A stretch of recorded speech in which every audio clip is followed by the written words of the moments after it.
do petróleo e não adiantaria nada falar sobre petróleo sem falar da Petrobras. Como todos sabem, o petróleo ele é todo refinado, todo extraído através da empresa, né, o monopólio estatal da Petrobras. Aqui tem algumas figuras que vão mostrar desde a história, desde o começo, quando foi encontrado o primeiro poço de petróleo, que foi na Bahia, e desde como era antigamente até hoje em dia. E o petróleo foi descoberto aqui no Brasil em 1949 e a Petrobras só virou um monopólio estatal em 51. Aí vem aqui, ó, dizendo a pioneira e agora a moderna. A Petrobras surgiu em si como um manifesto popular, onde todas as pessoas foram para a rua e pediram. E o tema dele era o petróleo era nosso, e era esse o slogan que eles utilizavam. Aqui vem mostrando desde como era, antigamente até hoje. Pronto, a gente vai começar o vídeo agora. Peraí, foi uma arrastação.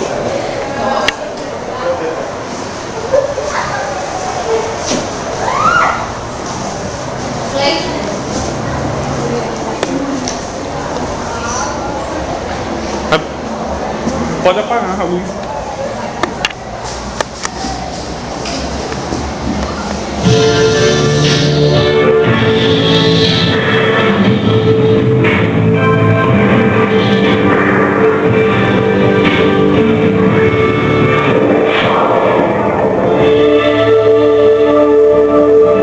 O petróleo é o principal combustível usado nos meios de transporte motorizados, como carros, motos, aviões, navios.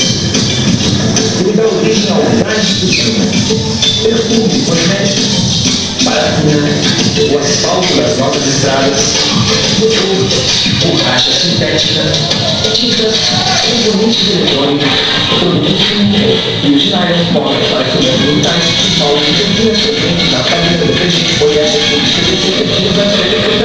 não vai dar para citar todas as aplicações do petróleo nesse tudo não. Nem sabemos o que é o petróleo, não. O petróleo é um hidrocarboneto formado por duas moléculas de carbono e duas de hidrogênio, que combinadas elas formam a molécula do petróleo. O petróleo ele teve origem devido à mudança brusca do habitat natural desses animais que morreram em grande quantidade. Com o passar do tempo, no caso do Brasil, por exemplo, eles ficaram debaixo dos oceanos, foram compactados ao solo, transformando em restos orgânicos, e com mais de 40 milhões de anos, com a ação de micro-organismos, bactérias e até mesmo alta pressão e alta temperatura, fizeram com que esse composto ele virasse o petróleo. O petróleo ele fica embaixo do solo até que alguém os encontre.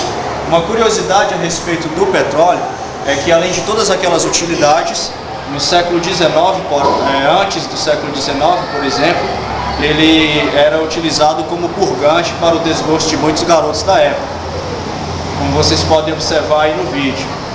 O interessante é que só no século XIX, um americano, Adrian Drake, esse personagem aí, ele fez o primeiro poço de perfuração de petróleo para a retirada de petróleo em grande quantidade. Com essa descoberta de Drake, possibilitou que a indústria do petróleo se desenvolvesse e se tornasse o que nós conhecemos hoje. Então, vai dar para passar para esse setorzinho? Como tem aqui, vou falar do craqueamento do petróleo. Mas o que é craqueamento? O craqueamento é o aquecimento das moléculas e a quebra delas. Primeiro elas são aquecidas para depois ser quebradas. Aqui ocorre o armazenamento do petróleo por esses tubos. Eles vão passando. Aqui acontece na fornalha o craqueamento, onde ele é quebrado, essas moléculas são quebradas, passam novamente pelos tubos, de acordo com as setas, até chegar na torre de fracionamento. A partir da torre de fracionamento, eles dão origem aos produtos, como a gasolina, o querosene, o óleo diesel e o óleo combustível. E assim, o petróleo está no nosso dia a dia, né? Como?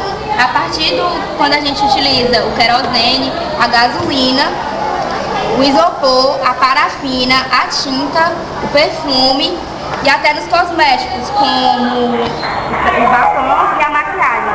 E aqui tem algumas amostras de asfalto, petróleo e o lubrificante naftalene. A missão do nosso trabalho realmente é falar sobre a camada pré-sal. O que nós queremos também é mostrar por que a camada pré-sal pode ser um benefício tão grande para os brasileiros. A camada pré-sal ela está situada de 5 a 7 mil quilômetros no subsolo marinho.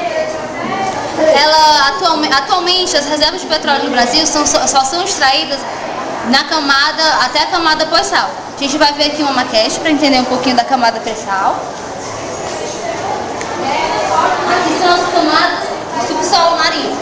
Aqui é o oceano, a camada pós-sal, onde atualmente é extraído o petróleo no Brasil, a camada de sal e a camada pré-sal, que foram as últimas descobertas dos oceanógrafos e geógrafos brasileiros.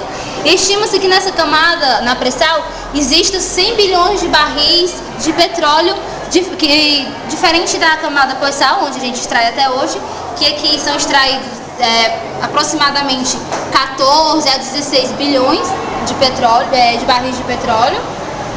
Isso é interessante pra gente, a camada pré-sal é interessante pra gente, porque pode favorecer tanto o crescimento econômico do país, como também o avanço tecnológico e extração do petróleo. É o que a Aline vai falar agora, porque é importante esses avanços tecnológicos dentro da extração do petróleo, porque é um pouco complicado de a gente tirar petróleo lá da camada pré-sal.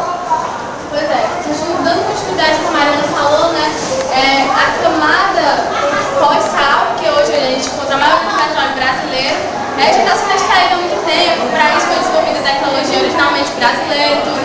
Só que e a camada pré-sal? Como é que a gente consegue extrair? Porque ela está a 7 mil metros, né, abaixo da superfície. Então o que acontece? A gente são usados tubos, que são chamados de risers, e no momento que esses tubos vão perfurando, na mesma hora vão passando o cimento ou o concreto. Por quê? Porque a camada de sal ela é uma camada muito sensível. Então, a partir do momento que o tubo vai passando, já tem que ser feito logo o poço. Porque se houver desmoronamento, embora debaixo do mar, o poço é totalmente perdido. O que acontece também com a parte socioeconômica, né? Porque há rumores de que podem ser tirados 100 milhões de barris. O Brasil sai do 24º lugar para o 6º lugar do ranking mundial. E também há estimações, né, que pode ser tirado 338 bilhões de barris de petróleo, que deixaria o Brasil no primeiro lugar e com um rendimento anual 3 vezes maior do que o PIB dos Estados Unidos. Ou seja, seríamos uma potência das potências, né? O que acontece?